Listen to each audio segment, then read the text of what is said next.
And now let's get to the business of the second session. It sounds a little bit like Winston Churchill and a lot of John McCarthy. We call it blood, sweat, and tears. Meet your best friend, AI. Satoshi Otake is the moderator. He's the Senior Director of Pharmaceutical Research and Development at Pfizer. He holds something more than 10 patents, and he chairs the Caltech Alumni Association Board of Directors. So thank you very much for being with us, for moderating this panel, and I will turn control over to you. Great. Thank you, Pat. Now, with advances in pharmaceutical medical technologies, we've all witnessed, certainly I have firsthand in the past year, and in parallel, advances in smart technology. We've observed these in our daily lives: smartphones, smartwatches, smart homes. Now, with that comes personalization, user preferences. How are data generated? What are some of the challenges and opportunities, and what's the best way to utilize them? And how do these disciplines interweave to create a better future? I'm very excited to be hosting this session with diverse and talented panelists, whom I'll introduce. First is Dr. Anima Anandkumar. Anima works across academia and industry with dual positions at Caltech and the GPU computing firm NVIDIA. Previously, she was a principal scientist at Amazon Web Services. She has teamed up with Caltech colleagues on a range of projects, including a deep neural network to help drones land more smoothly, energy efficiently, and quantum chemistry tools that use machine learning to perform calculations 1,000 times faster than previously possible. She was named an IEE Fellow in 2020, and in 2018, the New York Times recognized her with its Good Tech Award for using technology to help others in real, tangible ways. She received her BS from the Indian Institute of Technology and her PhD from Cornell University. The second panelist is Christie Canaria. She works at the intersection of science and industry to support entrepreneurs and small businesses in biotech. She appears today in her personal capacity, but as a member of the National Cancer Institute Small Business Innovation Research, or SBIR, Development Center, in which she provides programmatic support to small businesses applying to the SBIR and the Small Business Technology Transfer Research Programs. Her portfolio includes technologies in biomedical imaging, next-generation sequencing, and machine learning. Christie began her science policy work in Washington, D.C. in 2013, when she was awarded an AAS Science and Technology Policy Fellowship, and previously, she managed microscopy facilities at the Department of Energy Lawrence Berkeley National Laboratory and the Beckman Institute of Biological Imaging facility at Caltech. She earned her BS from the University of California, San Diego, and PhD from Caltech. And the third panelist is David Van Valen. He studies how living systems process, store, and transfer information, and aims to unravel how these processes are perturbed in disease states, from viral infections to cancer. The task is challenging on several fronts. The sheer number of genes, even in the simplest organisms, and the fact that living systems evolve over time and space, and the inability to average data across different types of cells. And to overcome these challenges, David uses genomics techniques to study the diverse genes in individual cells, imaging technologies to record cellular movement and behavior. And David joined Caltech as a visiting associate in 2017, was appointed assistant professor in 2018. He was named to the 2020 class of Rita Allen Foundation Scholars for Research that holds exceptional promise for revealing new pathways to advance human health. He holds a bachelor's degree in mathematics and physics from MIT and earned an MD as part of the joint MD-PhD program in the David Geffen School of Medicine at UCLA. I now welcome the panelists to join me on the screen. Thank you so much for the kind introduction. Thanks, Satoshi. It's a pleasure to be here, and welcome to all the alumni. Very good. So let's start first talking about the current state and the vision for foreseeable future. Particularly interested in integration of AI in our daily lives. they're becoming more visible. The interfaces are increasing. As I mentioned, the smartwatches, different ways in which you can monitor your health. What can you tell us the impact of AI has had in the medical field? And why don't we start first with David? What can you tell us about whether it's drug screening or ways in which we can enhance drug development? That's a very good question. So from the point of view of drug development, you can sort of start with, how, drugs are sort of developed now, right? And so one might start with a model of a particular disease. It could be some cell line model. You apply some perturbations to map out the biological networks that are giving rise to that disease state. Once you know the networks, you have a sense of what genes should be targeted, and then you might develop some small molecules or some biologics to target them. Then you go back, assess efficacy, and if you have something that looks like it's efficacious at mitigating disease, you might pursue into clinical trials. And at each stage along the way, I think AI is starting to have a really transformative impact on how these different processes are done. So in the, from the profiling of the disease models, we're seeing advances in imaging and what AI combined with imaging can do and what it can tell us about how perturbations affect living systems. When you think about the small molecules or the biologics, there are AI methods for mining, large libraries of natural products. There are AI methods for optimizing the performance of different receptors and different antibodies. And then when you're assessing like the impact of these therapeutics on, or these potential therapeutics on living systems, their image-based profiling is having a pretty big impact. And their AI is sort of making it possible to interpret these images with an accuracy that was previously impossible. One thing that I would like to just throw into the conversation, I'm not sure if it was mentioned before, is that these AI methods are driven by data. It's the data sets, and so the raw data combined with labels, so either machine-generated labels, human-generated labels, or whatnot. It's these two things in combination that let these methods do the sometimes magical things that they do. And so every time we talk about AI, there's an algorithm component, but then there's also this data component as well. Right. But yeah, I think we're seeing some pretty transformative impacts across the whole spectrum of drug development. Excellent. Thank you, David. And we'll definitely delve further over this session here. Next, Anima, what can you tell us about role AI has had in medical procedures, surgeries, and obviously you work at the interface between academia and industry. So can you share us more about what you've observed in terms of both of these fields? Yeah. Certainly, Satoshi. I think it's very exciting to be working at the intersection of AI and healthcare. In fact, healthcare has been one of the trending applications for AI. In 2020, I think healthcare saw the most amount of investments in terms of startups. So that tells you the appetite for using AI in healthcare, as well as the immense advances that can come from this. An area where healthcare where AI has seen the most application perhaps is medical imaging, right? We have large-scale data sets of all kinds of modalities of screening and being able to learn good models that can assess, whether there are tumors, what is the state of health here, can make a big difference because radiologists today are in short supply, and there's also the time component. If you could do this quickly, maybe you can come up with more real-time insights into what's happening. And so that's where at NVIDIA, we've been building a lot of good infrastructure to enable hospitals to do this seamlessly. NVIDIA Clara is a platform that has a lot of pre-trained medical imaging models that you can easily start deploying, and also, then fine-tune that, right? Because the idea is you could start with pre-trained models, but there's a lot of private data available.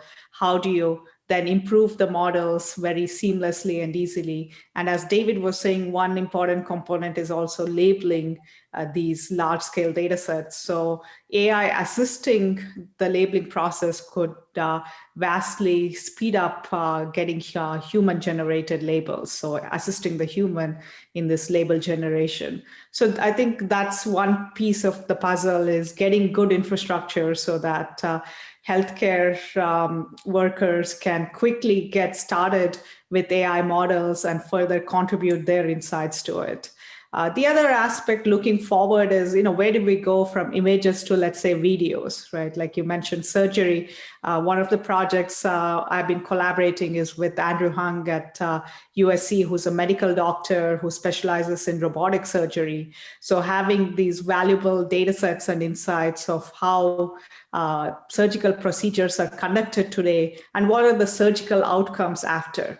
Like the gestures of surgeons, if we can assess and we can then predict how good the outcome will be, and hopefully in future give real-time feedback to the surgeons, right? And maybe surgeons can plan out how they want to go about this surgery in very constrained spaces, because every patient is different. There could be lots of individualized planning of the surgery. And I think that opens up a lot of really great ways to have AI aid the surgeon. I don't think we are anywhere near AI completely replacing the surgeon. That would not be anything safe to do in nearer term, but AI can aid the surgeon in lots of interesting ways.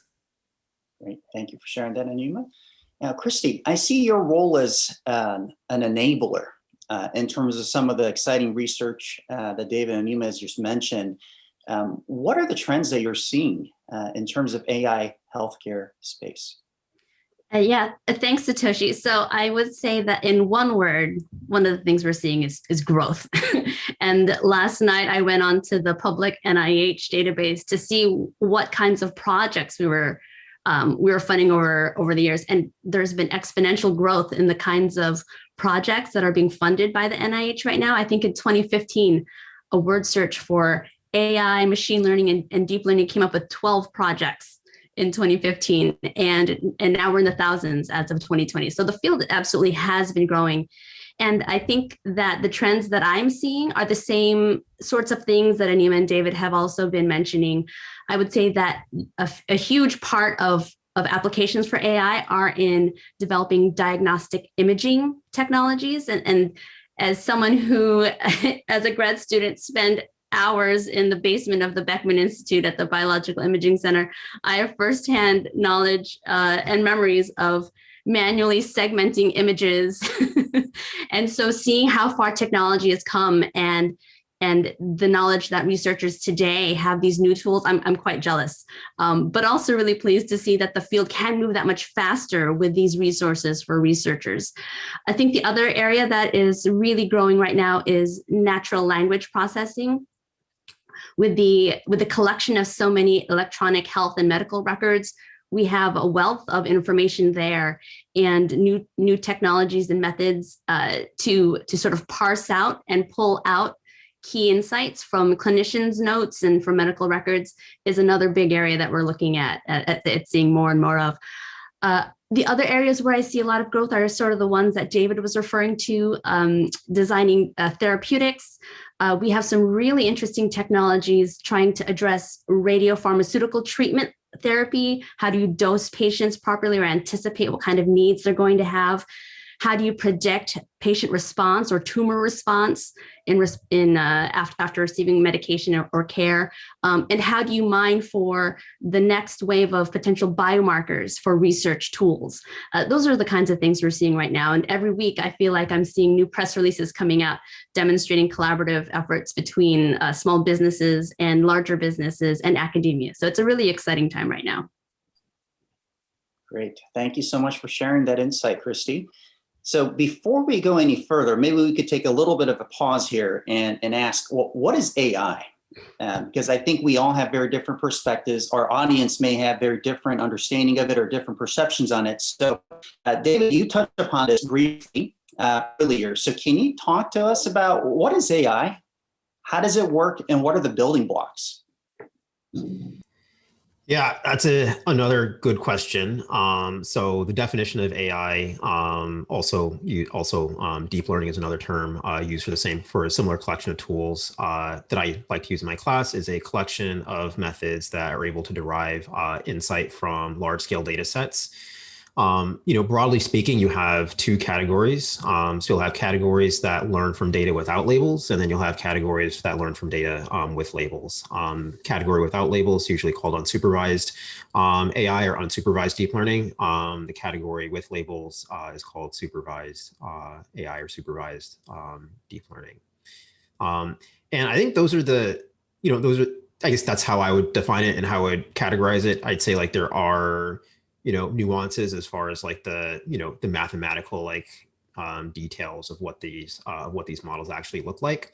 But broadly speaking, that's what I like to use. I'd say one theme, at least in the vision space, that these models have is that they extract features across different length scales, and so you'll have a hierarchy of features to describe at different length scales that describes a particular image, and then you can use those features to go and do certain things. If you're trying to classify an image, if you're trying to identify relevant objects in an image, if you're doing segmentation. Those are different tasks that you can do with those features. Yeah, I guess that would be my definition. A collection of tools that can derive quote unquote insights from large scale data sets. Thank you, David. Anima, Christie, anything else to add to this, more of a definition for whether you're an expert or somebody trying to get into this field? Sure. David gave a great explanation. I think I would go, into the fundamental question of what is intelligence, right? And there are many definitions to it, but the one definition I like is the ability to acquire and then use those different skill sets in possibly changing environments. So the acquisition is important, right? That's the learning aspect, that we are able to learn, and then we are able to use those skills. And so if you use that notion of intelligence into AI, it means you have to learn from data, and then you have to use those insights onto possibly new unseen scenarios and be able to generalize well. And the other thing I would add that I think David has also really emphasized is the importance of data for these modern methods, right? So if you go back to classical AI, that wasn't as heavily reliant on data, especially when people were thinking about probabilistic models. There was more emphasis on humans being able to put in the right constraints, engineer the right features, so that could work with lower amounts of data. But with the modern deep learning methods, the whole emphasis is to learn the features from data itself, because all models are wrong, and maybe we are pretty bad at trying to figure out what's a good model for how to recognize if there's a dog in an image, right? Because there's so many variations of what a dog looks like. So letting the model itself learn the features is what makes it flexible and what makes it possible to get the accuracy. But that's only possible with large amounts of data. And so to trace back the history over the last decade of what made this deep learning revolution happen is what I call a trinity of data, algorithms, and compute coming together. The ImageNet challenge really helped us scale up the amount of data available to researchers. For the first time, we had 1 million plus labeled images. And then the GPU infrastructure, having that parallelism of being able to do linear algebra very fast, and neural networks are nothing but matrix multiplications with nonlinearities.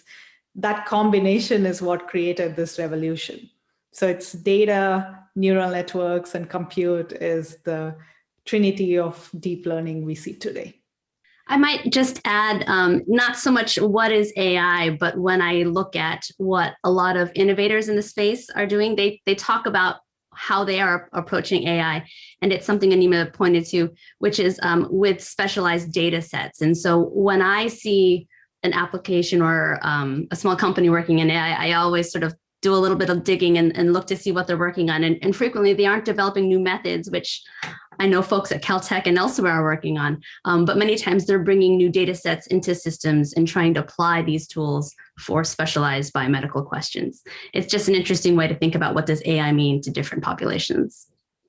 Great, thank you. So that was a very good introduction. So let's go now to a little bit more depth. So let's first start with Anima and then David. Tell us more about the research that you're doing. What is Caltech involved in? What is your area of expertise? Tell us more about what you're working on. Certainly, Satoshi. The beauty of Caltech is there are just so many smart people around with diverse interests. And so that continues to inform my research in interesting ways. I'm focused both on building foundations of AI, but also all these really exciting interdisciplinary applications, which further give me the feedback on what kind of foundations do we need for AI to work in such challenging applications. I'll give you one example of this. When I came to Caltech, the neuroscience program, right, is one of the best on the planet. And in fact, we celebrated 30-year anniversary for the computational neuroscience program a few years ago. And that was one of the first to realize this intersection between computation and neuroscience. And so working with Doris Sau, who's neuroscientist and my colleague at Caltech, the question we asked was, what's missing currently in current AI methods compared to our human brain? I mean, there are such vast differences between how biologically we are processing information compared to the current artificial neural networks. But is there some inspiration we can derive to improve these artificial networks? And one key property we realized was the presence of feedback that we have in our own brains. When you're seeing me on the screen, it's not just a feed-forward mechanism of information going from the retina to the visual cortex.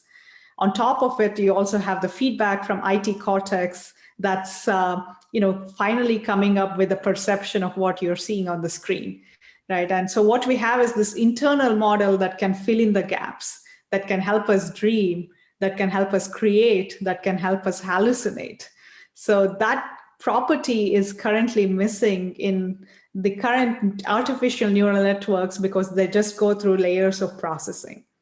And so what we found was adding feedback mechanisms that have a generative component, that have an internal model. So they don't just give an answer saying what's in an image, but they have a feedback process to figure out, is this really in the image? And with what uncertainty can I say that it's in the image? So that vastly improved the robustness of the models. I think that was earlier mentioned as well that these current neural networks tend to be fragile, meaning you slightly add imperceptible noise into the image, it can completely throw off its decisions. Right, which is very dangerous if you think of applications like autonomous driving. You can't trust these systems. And what we found was adding this feedback made it a lot more robust, even when it hasn't seen noisy samples during its training, which is what we like. We want this ability to generalize to unseen scenarios much more seamlessly.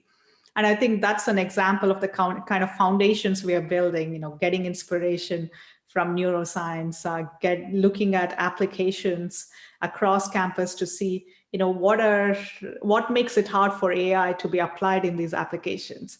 Is there domain knowledge and constraints that can be integrated with flexible neural network models? This hybrid notion of add some domain knowledge, add the rest of it to be flexible with neural networks. What is that integration? So that's a quick overview of my research at Caltech.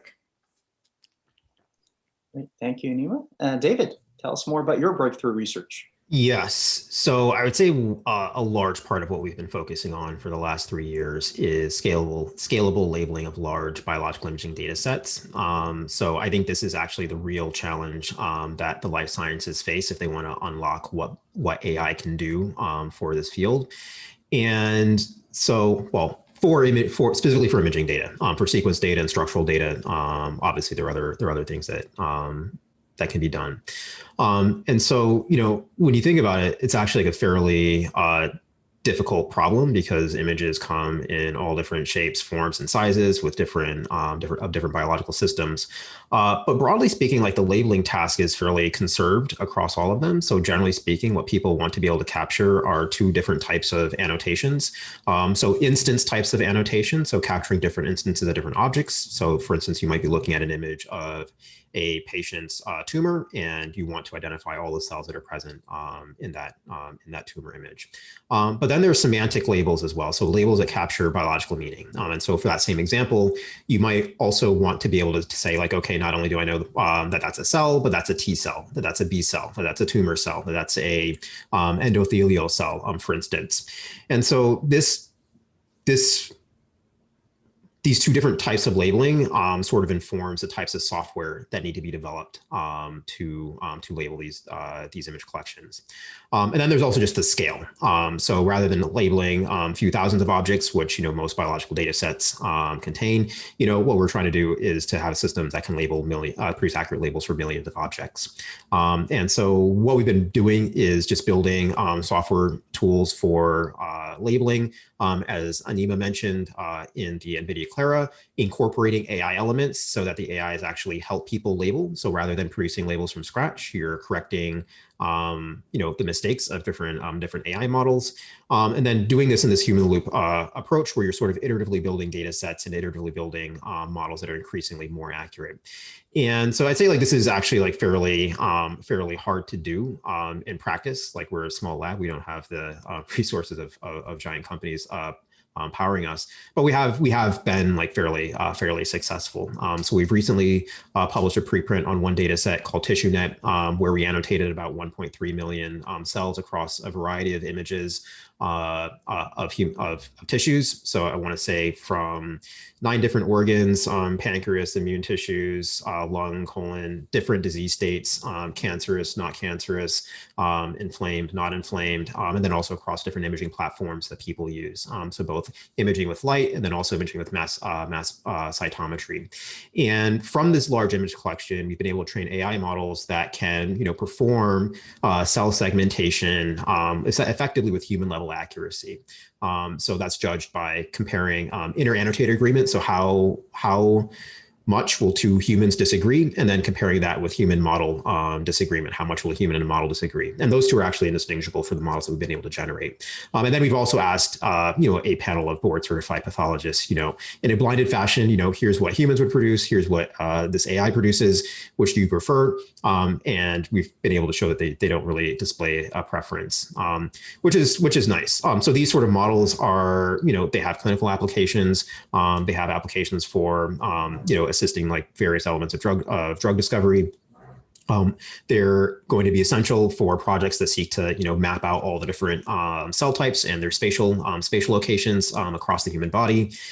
It's just broadly useful, and I think people for the last few years have known like this field has needed a tool like that. The challenge wasn't building like the AI methods. The challenge was actually building these data sets. And so building tools to build these data sets in a scalable way and reduce the marginal cost of annotation. That's sort of what we've been spending most of our time doing.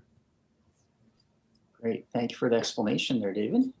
Christie, can you tell us more about your role? How did you get into your role? And you've alluded to this a little earlier. What do you see as the role of the public sector in advancing or easing the adoption of these AI into medical fields, or let's say in our daily lives? Thanks, Satoshi. That's a 2-part question. So I'll quickly go over fast forward through my time after Caltech. I was a research scientist at Lawrence Berkeley National Lab. And for those who don't know, Berkeley Lab is a government lab managed for the Department of Energy by UC Berkeley. This is similar to how JPL is managed for NASA by Caltech. And so at my time at Lawrence Berkeley Lab, I had a really great window into how the government oversees, influences, and supports R&D activities through programs and funding. And the Berkeley community itself has a strong long history of civic engagement. And so being a scientist there, I had a lot of wonderfully positive opportunities to talk about the science happening at Berkeley Lab to the community and to local governments. And so through that time there, I really found my sweet spot in being able to speak science to a different set of stakeholders, and helping to translate the talk of technology to others. And so after Berkeley Lab, I took on the AAAS Science and Tech Policy Fellowship, which is a program that takes STEM professionals and puts them into government, federal, and policy-making offices in the Washington, D.C. area. So I moved over here to the D.C. area in 2013, and I've been working in government since. I would also just plug that anyone who is interested in applying their skill sets as STEM knowledgeable professionals into policymaking and helping to build a world where we use data to drive our decision making, I encourage you to look at these kinds of programs, because you can have a really positive influence on our society and the way we work. But when we think about policy and the role of large institutions like the federal government in supporting AI R&D, I think that the role there is really in building and supporting the infrastructure for AI innovation. And I think that is demonstrated with resources and funding for AI R&D, grants and contracts, resources that way. I think that's a huge part of the equation. I also think that federal agencies can play a role in increasing access to others, researchers, in accessing and using federal data sets and models. And of course, to also train the next generation of an AI-ready workforce. I think those are some of the ways that public resources like the federal government can help to support the AI infrastructure. Great, thank you, Christie. Let's now talk about challenges and opportunities. David, Anima, you talked about it during your discussion about your research about the importance of data. So how do we ensure the integrity of quality data? How should they be managed? Because right now, compared to say 10 years ago, or even 20 years ago, there's just so much data. So how do you know that the data that we're using is good, that fits into the model, and what is the future of data management? And so I know that's a fully loaded question. Anima, why don't we start with you, see if you can share your thoughts on the quality of data. Yeah, certainly, Satoshi. I mean, data is the new oil, right? And that's what David has also been emphasizing and focusing so much on, getting this high quality data. And so that also, as Christie mentioned, for small startups, that also becomes a differentiating aspect if they can get to good data. And in the healthcare space, the major challenge is the fragmentation we see in the US, and of course, the HIPAA compliance and all the privacy constraints, right? So how do we have innovation going while respecting privacy, while keeping the data integrity? I think that's where techniques like federated learning can make a big difference. As an example, at NVIDIA, we trained a lung model early in the pandemic, just as COVID was spreading across the world, where there were more than, I think, 13 hospitals that used their data sets, but without having to share all that together into a central server. So they kept the privacy of their data, only shared the gradients, and could train a joint model across these hospitals.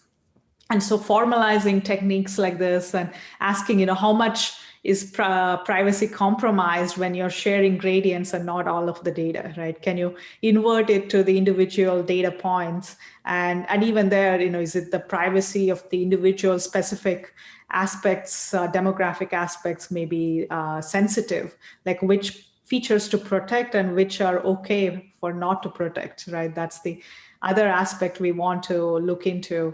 So I think this privacy is one big aspect for healthcare, and more broadly, trustworthiness. Do you trust what the AI model is saying here? If the AI model is saying there's no tumor with 90% certainty, is that something that you can trust without having a human always having to check in detail? Or is the human also going to be biased because the AI is already saying there's no tumor, right? These are tricky questions of how we make our downstream decision making based on what the AI model is saying. And that's where good calibration methods, meaning can we also get models where we can trust their uncertainties? Currently, deep learning, the standard models have no calibration, so meaning they tend to be overconfident when they're wrong, which is terrible for the healthcare field. So coming up with techniques on how to improve that, and that's where we are building new foundations based on what we call distributional robustness, meaning even to different changes in the underlying data distribution, can you tolerate those perturbations, and how can you guarantee that you tolerate that well? I think those algorithmic techniques will be integrated with human studies in terms of can these models be ultimately tested. I think those are some interesting challenges. And I would add the other aspect is also these interdisciplinary collaborations, right? I mentioned my collaboration with the USC doctors as one example. Another has been with across campus at Caltech. We have AI for Science initiative that I co-founded with Lee Song Yu, who is my colleague also in Annenberg. And our goal has been to really enhance these kind of interactions, going from organic peer-to-peer to an organization where people are coming together. We have machine learning students volunteering their time to understand what are challenges faced by other domain scientists and how we can go from directly applying existing tools in AI to actually inventing new tools for addressing the challenges in these applications. So AI for Science broadly is something that I have high hopes for what it can do at Caltech and beyond. Yeah, that was a very comprehensive answer, and I'm struggling to see what I can add to it. But I think the one thing I will say is, in the healthcare space, privacy is paramount. But in the life science space, I do think there needs to be an openness to some of the data sets, because people just aren't going to trust the models that are being produced without being able to see what data is actually backing it. And I think as part of building those large public labeled data sets, I do think there needs to be a change in the incentive structure of how science operates.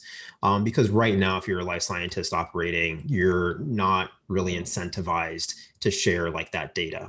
So, Anima said data is the new oil. I agree 1000%. The way it works if you're a traditional life science researcher, you collect a data set, you basically strip mine it for every single useful insight that you can get. And then you go off and you publish your paper. And then after you get your quote unquote academic credit, then you might make the data publicly available. Some people deposit it in public databases. Others will say, okay, well, you have to email me to get the data, and only then I'll release it if I think you're not going to be actively competing with me. And, right now, that's just how our system is built. Because that's what's incentivized. If you get the shiny paper and you get it first, then you get rewarded in the form of accolades and grant dollars and whatnot. And I think there needs to be some shift in how in this incentive structure to incentivize people sharing data sets, making them more open, making them public, making them available earlier, and in more I'd say usable and curated formats. Until we get that change of incentive structure, I have a hard time seeing, big changes. Thank you, David. We've touched upon the privacy concerns there. So Christie, over to you. In terms of thinking about advances in technology, current accepted practices, whether they're regulatory public acceptance, how do we overcome some of these concerns in terms of, the artificial intelligence-based proposals may be coming, but if they're based on data, but there may be some concerns, what are the things that we can help to raise some of those fears? Yeah, that's a great question. And my fellow panelists have sort of pulled out some of the key things for David. It's about the data and incentivizing how data is collected and shared so that we have something to analyze, and how Anima was referencing trust also in the data. I think the opportunity and challenges so the opportunity is that, AI is one of the most impactful technologies of the 21st century. It's affecting every sector of the economy and the society. And our researchers are taking advantage of these tools that have been developed for other sectors. But many of those tools were not developed with biomedical data in mind. And so if we're going to have AI algorithms, platforms, methods that we can trust with our health, it's going to require that we start building these platforms with the biological questions in mind, as opposed to taking algorithms that work in the finance sector and trying to fit them around our, MRI data or our digital health data sets. And so I think that the opportunity there then is building systems around the questions and having the questions start from the bio life health care space. And so it's going to require that these algorithms accept and handle different kinds of data, longitudinal data, multimodal data, noisy data, incomplete, imperfect data, such as the incomplete and imperfect people that they come from. And then, building into that, of course, the patient data and privacy issues, addressing all of those. Once we can start getting there, I think we will start having tools that we can trust what's coming out of the algorithms, out of the AI, what it's trying to tell us. And I think it starts with those considerations in mind. So I would say the opportunity absolutely is there to start building these methods that begin with asking the biological questions and our ability to interpret the AI models will be important for building trust for what comes out of those algorithms. Great. Thank you, Christie. Now over to you, David and Anima. Now you've shared earlier about what type of research that you're focusing on now. Now, obviously there's a lot more that's headed our way. I'm sure Christie and her colleagues are going to be seeing the next wave, and then of course downstream, the industry to be able to adopt and implement. So where do you foresee your research evolving over time? And also, where do you see Caltech playing a role as shaping the future of this field? So why don't we start first with David? That is a good question. So I would say for my own research, there's sort of two diverging but also related paths. The first is actually like deploying these systems within our lab to accelerate the life science projects that we have ongoing. We spent a substantial amount of time and effort building systems that can accurately do cell segmentation, cell tracking, interpreting both multiplexed images of tissues, but also dynamic live cell imaging movies of cells and cell culture. And then using these methods to really accelerate like our internal biological discovery. I think that's something that is that we're going to pursue. There are challenges beyond just the algorithm to get the algorithms to be useful. So there are software engineering challenges, deployment challenges, UX challenges, or whatnot, and sort of sorting those things out as we start deploying them in the laboratory. I think is going to be one area of research. The second is actually going beyond just using these AI methods to automate analyses that people used to do manually, but really figuring out how can we integrate AI into the actual design of experiments and into the instruments that are performing the measurements. So you could imagine having microscopes that accounted for what AI methods can do with respect to segmentation, processing, denoising, and whatnot, and intelligently use that knowledge to perform better measurements. So I'd say research of that variety, where you're actually accounting for what AI can do and using that to build better, more scalable measurements. That I think is what we're likely to be up to for, I'd say, the next 3 to 5 years. Yeah, I think there's such an exciting time to be working in AI because we suddenly are kind of opening up to a host of challenges, but also principled ways to move forward. As I mentioned, looking at the shortcomings of the current methods, which mostly required label data or what we call supervised learning, can we go beyond to do unsupervised learning?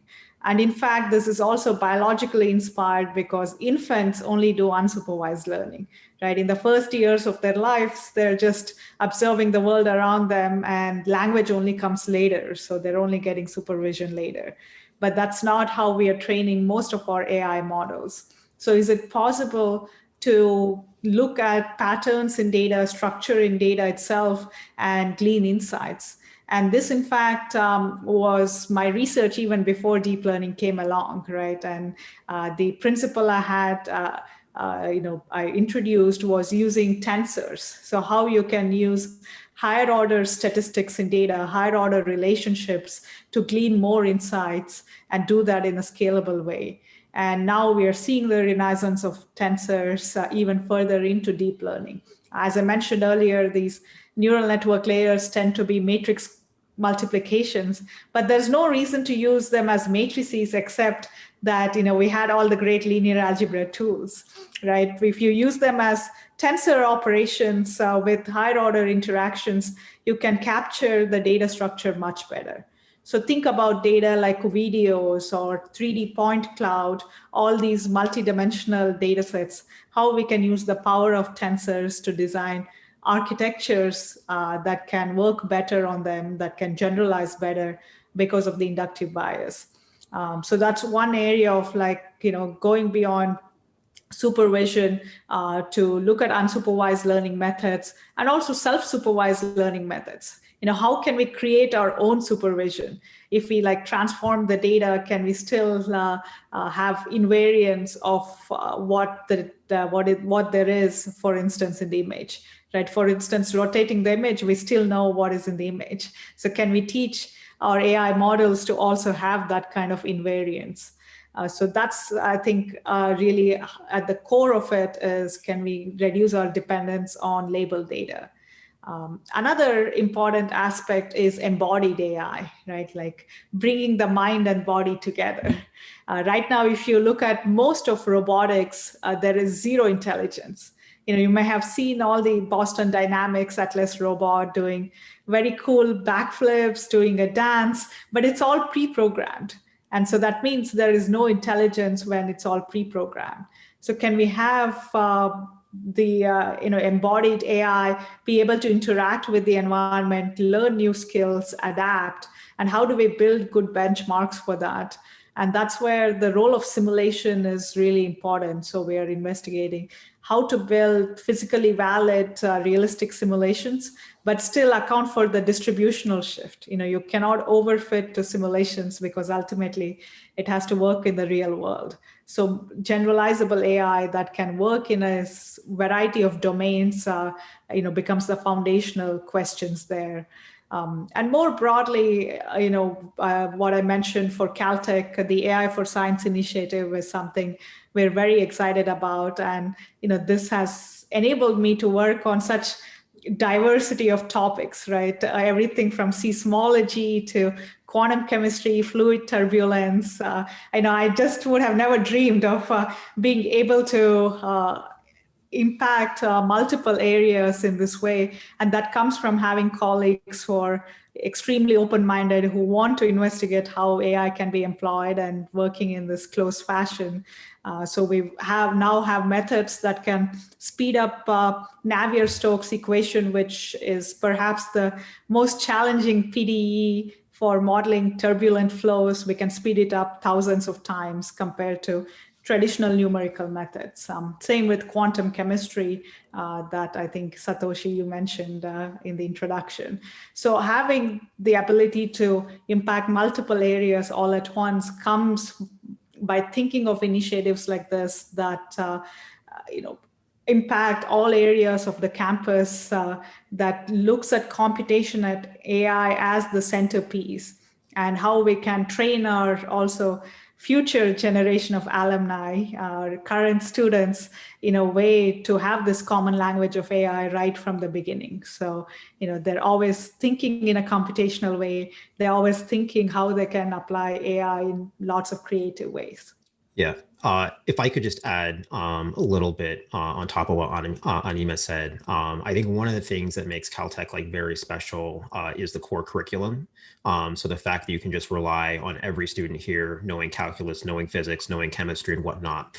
And the fact that you can rely on people having, you know, the substrate for understanding like quantitative, you know, science means that you have the potential for a workforce that you can just train to adapt these AI methods. My lab hosts a large number of undergraduates every year as cert fellows at different stages of training, freshmen, sophomores, juniors, and also seniors. And I'd say it would be hard to do that and to have these students engage with these AI methods at any other place. And that's just, we can do it here because, like, again, like our students have this this core quantitative background. I would say on top of, you know, offering that as something that can like sort of move this whole space forward, I'd say Caltech does tend to be more forward looking and is willing to let researchers take risks and take chances to find new things that will work in ways that, you know, at other places like it'd be fairly hard to do. And I think like that that spirit, I think, makes it easy to sort of operate in these spaces here at Caltech. Yeah, so I just add those two things. Very good. Thank you. I know we're at time here. I know we have a couple more topics we could easily cover, so hopefully they'll show up in Q&A. So I'd like to invite Pat back on here to be able to take some of the Q&A from our questions from our audience, and we will do our best to answer them. Thank you, Satoshi. Some will be directed to specific panelists, and those that aren't Satoshi, you'll know the best place for those questions to land. So let's hear from Lee, who graduated in '63, wondering how will AI intersect with the fabulous recent success of mRNA vaccine technology, which is another new and cutting edge technology? David, you want to take that one first, and then I can add? That is a good question. You know, I'd say like I'm not entirely certain. I'd say some of the things that I can think of is predicting, you know, which viral variants are likely to be problematic and exhibiting immune escape. And so if you can understand that a priori, you can sort of build them into the mRNA vaccines. Actually, I'd say like that would probably be like my most likely answer. I need to think about it a little bit more to get some more ideas, but yeah. Yeah, I agree with David on that. With many of the variants coming, which do only require a couple of sequence mutations, this is where AI can help develop the various variants, which then will translate to the actual product. And so rather than doing things manually, this is where the data that's been generated, getting the feedback from the outside into what we do, it will only accelerate so that we're not developing hundreds or thousands of these mRNA therapeutics for only one of them to work out, or rather it'll be a higher proportion of it. Satoshi, do you know whether AI was involved in creating any of these new vaccines? I would say yes. I can't give you the exact thing, and I can't speak obviously for the Pfizer-BioNTech development, but there are a lot more involvement of AI when it comes to target sequencing, whether it's an actual development of the drug itself or the biotherapeutic to increase potency, to increase binding.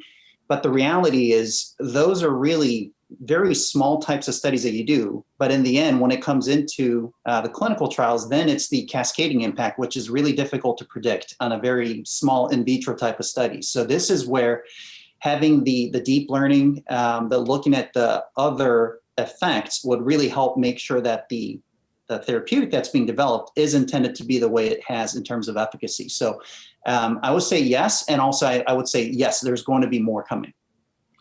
John, who was graduated in '71, wants to know, is AI democratic? For example, can ordinary people use AI for their own health? So I would say it's democratic in the sense that a lot of the libraries that are used to develop AI methods are open source. And as long as you have some familiarity with programming, calculus, and linear algebra, then you can engage with these methods. And I think that's one of the remarkable things that the technology companies have done over the last, five or so years is the software, the investments they've made in building those ecosystems. The ones I'm specifically speaking of, PyTorch, so loosely associated with Facebook, and TensorFlow/Keras, loosely associated with Google. So I would say like they're democratic in the sense that, anybody who wants to engage with these methods and these libraries can. That being said, you need to have both the requisite expertise to know what you're doing. So that requires like a time investment. And then if you need to have data, which actually contains the information of whatever it is they want to do. And, if your data sets are beyond a certain size, which almost all of them are, then you need to have like the appropriate computational infrastructure to be able to train models on them. And, 9.5 times out of 10, that requires having GPU acceleration. But if you have those things, then yes, it's quote unquote democratic. Here's a question for Anima from Tyler, who was graduated in '86. AI, he says, always seems to rely on pre-assumptions and prejudices. For example, hearing a noise in the dark, one person thinks deer and another person thinks madman with a knife. So how do you train AI to read between the lines? Yeah, I think that's a great question and an unsolved one, right? Because, like we've emphasized during this whole panel, a lot of deep learning relies on label data. So, it depends on what the human labeling is being fed into AI. So it's garbage in, garbage out. So if you have labels that do not convey the right information, that are extremely noisy, then the model cannot learn a good one. And so there's a question, can we reduce that reliance and find other ways to directly, look for structures in data, which is unsupervised learning? For instance, causal inference. We humans have an intuitive ability to judge cause and effect. For instance, this mug, if I drop, I know, kind of like which angle it's likely to drop, and it's going to spill the liquid. So those are questions that are still hard for current AI because, we want to have it be able to do this on, let's say, directly by looking at videos, right, which are high dimensional, and be able to extrapolate to all kinds of new scenarios that's difficult for current just supervised learning methods. And so I think going beyond the dependence of human labels is a great way to start. Yeah. I would add an alternative view, which is that there's sort of this underlying assumption that you have this data set, you train the model, and that's it, and the data set itself never changes. If you operate in a world where you're always improving your data sets, where you're always adding additional labels, you have an opportunity to improve model performance on these cases where you identify that your model's underperforming. So I think that's a alternative view. It's more capital and more labor intensive than if you had, self-supervised or unsupervised approaches that don't rely on human labels. But if you need tools now, it's a viable approach. Ari has a question that arises about every new iteration of technology, which is the ethical one. How do you determine what values we impart to AI? Who determines those values and who enforces them and how? And that's a very difficult question, right? Because we as a society have to do this, and we can only do this if everybody is empowered and enabled to understand what AI is doing. One difficulty is these are black box models. You don't have any kind of human interpretable explainability of why the model is making certain decisions. And so that's where there is a lot of importance to educate the public of what are the current capabilities of AI, right? There's a lot of hype around AI, like people saying self-driving cars would have been already here yesterday, but that's not the truth, right? There is a lot of inability for AI to work in real world scenarios that are safety critical, that cannot handle the long tail of real world possible scenarios. So I think it starts to me with awareness and education. But yeah, it's a very difficult question in the long run of how do we go through the ethical questions and frame policies.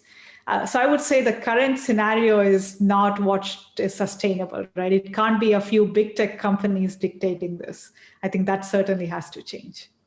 I want to add from the policy perspective and pull on some questions that others had asked about democratization and our ability as individuals to influence what's important for us and set our own standards. Earlier this month, there was a website launched, ai.gov, and the National AI Initiative was launched publicly. And so there are communities of practice where the public and the federal workforce can join and engage in these exact kinds of conversations. I would say that if you read the National AI Initiative, there are these same questions posed. What are the pillars that we're going to stand up to build an infrastructure to support AI R&D moving forward? And one of those is this idea of trustworthiness in AI. And so it's a very important question to be asking, and one that we are interested in hearing from people about how they feel about it. So if you ever look for these requests for information, RFIs, we frequently put these out from the federal government side and solicit input from individuals for how they think things should be done.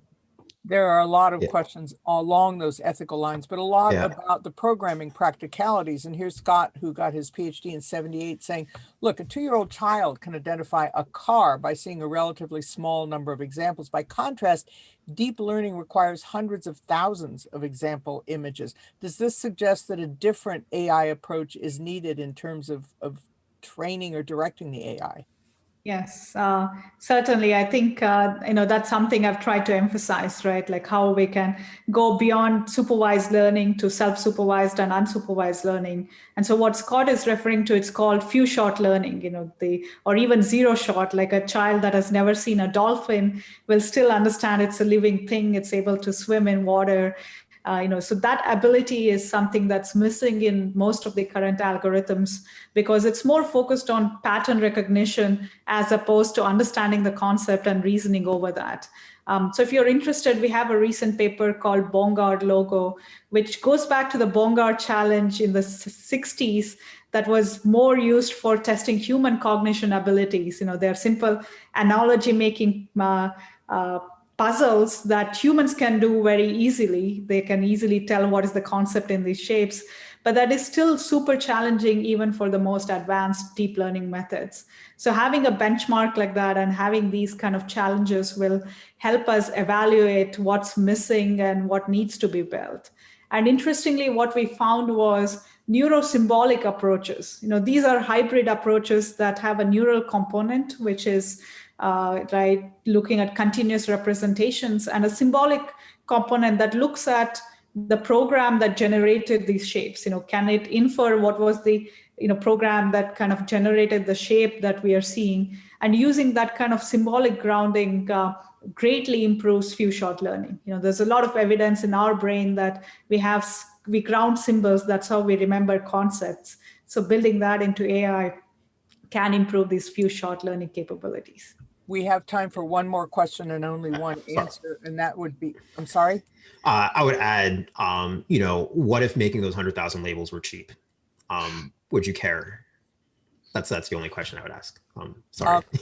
No, fine. Ken, who was graduated in '60, says, when I studied digital imaging processing and neural networks decades ago, performance was greatly limited by the available hardware. So how has that changed? Oh, absolutely. That's what has been the reason behind the previous AI winter, right? Both compute and data were there. Now we have web scale data and we have GPU computing. So the availability of parallel computing has fundamentally transformed what we can do with neural networks. Now we are in the mode of trillion parameter language models, and it's mind-boggling, the amount of compute power that is available. But I would add that I don't think this itself will get us all the way to AGI, right? As I mentioned, so many aspects of human abilities are still missing with the foundations of our current AI algorithms. So we need this synergy of better foundations with also better hardware in the coming years. So thank you to Satoshi, and thank you to the entire panel. There's so many questions we couldn't get to, so I'm sure you'll be contacted or at least find people who are looking at your papers and looking at your work online to find answers to questions to this engrossing, cutting edge part of the 21st century, one of the tools that we'll be embracing in our human future. Thanks. We'll see you then.